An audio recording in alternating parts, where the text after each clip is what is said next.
the exodus of migrant workers from the cities following the announcement of the 21-day lockdown threw the spotlight on the vast number of labourers who live outside their home states. The total number of internal migrants in India, as per the 2011 census, is 45.36 crore or 37% of the country's population.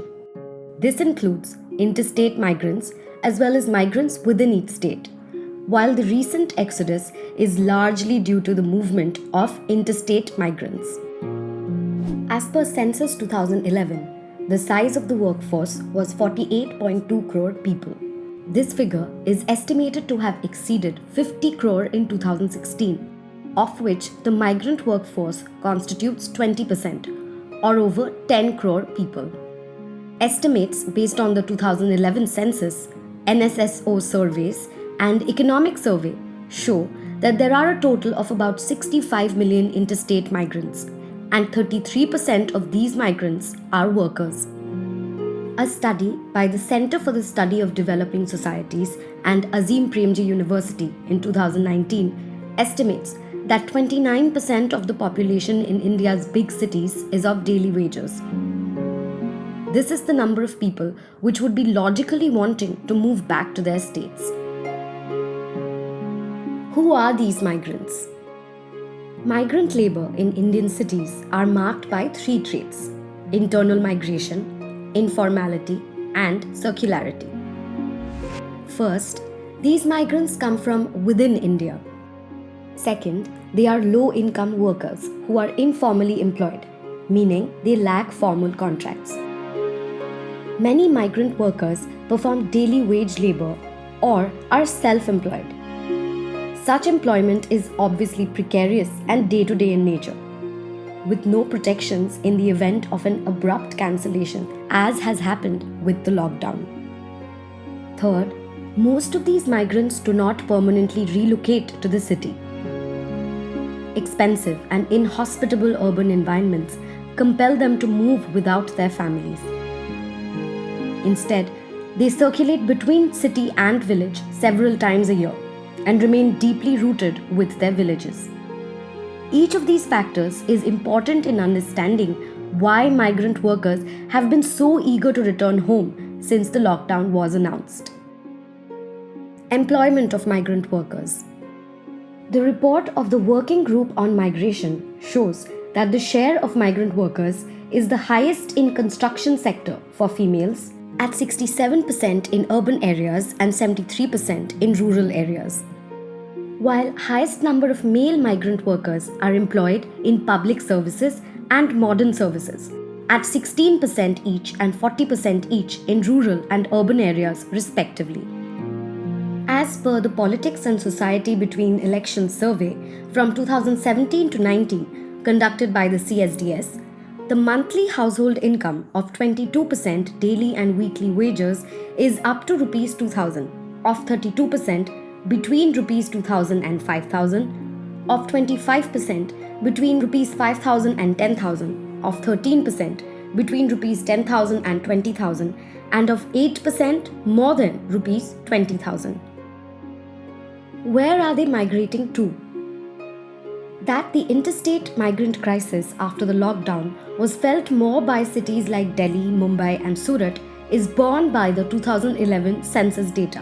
Professor Chinmay Tumbe of IIM Ahmedabad has highlighted that Delhi has a migration rate of 43%, of whom 88% are from other states and 63% are from rural areas. Mumbai has a migration rate of 55%, with 46% migrants from other states and 52% from rural areas. Surat has a migration rate of 65%, with 50% migrants from other states and 76% from rural areas. Where are they migrating from? Estimates made by Professor Amitabh Kundu of Research and Information System for Developing Countries show that Uttar Pradesh and Bihar account for the origin of 25% and 14% of the total interstate migrants, followed by Rajasthan and Madhya Pradesh at 6% and 5%.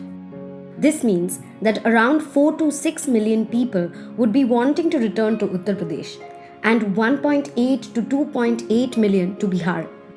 Another 700,000 to 1 million would be wanting to return to Rajasthan, and 600,000 to 900,000 to Madhya Pradesh. Relatively less developed states such as Bihar, Uttar Pradesh, Madhya Pradesh, and Jharkhand report net out-migration.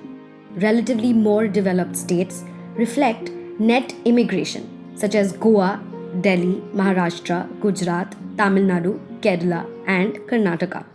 The largest recipient was the Delhi region, which accounted for more than half of migration in 2015 to 16, as per the Economic Survey. District level picture. As per the report of the Working Group on Migration 2017, under the Ministry of Housing and Urban Poverty Alleviation, 17 districts account for the top 25% of India's total male out-migration. 10 of these districts are in UP, 6 in Bihar, and 1 in Odisha. Data on districts in originating states from where these workers come and would return is important to be able to identify the districts which should be on high alert for potential virus spread as these workers return to their homes. In 1918, the influenza virus was carried to rural India in Uttar Pradesh and Bihar by soldiers who fought in Europe in the First World War. They returned by ships to Bombay and Madras and then carried the virus to their villages, causing a disaster which saw 18 million deaths in India. District-wise migration data in the Economic Survey for 2016 to 17 show that the highest influx of migrants within the country is seen in city districts such as Gurugram, Delhi, and Mumbai, along with Gautam Budh Nagar, Indore, Bhopal, Bangalore, Thiruvallur, Chennai, Kanchipuram, Erode, Coimbatore. The districts showing the highest outward movement of migrant workers include Muzaffarnagar, Bijnor, Muradabad, Rampur, Kaushambi, Faizabad, and 33 other districts in UP. Uttarkashi, Chamoli, Rudraprayag, Tehri Garhwal, Pauri Garhwal, Pithoragarh, Bageshwar, Almora, Champawat in Uttarakhand, Churu, Jhunjhunu, Pali in Rajasthan, Darbhanga, Gopalganj, Siwan, Saran, Shekhpura, Bhojpur, Buxar, Jahanabad in Bihar, Dhanbad, Lohardaga, Gumla in Jharkhand, and Ratnagiri, Sindhudurg in Maharashtra.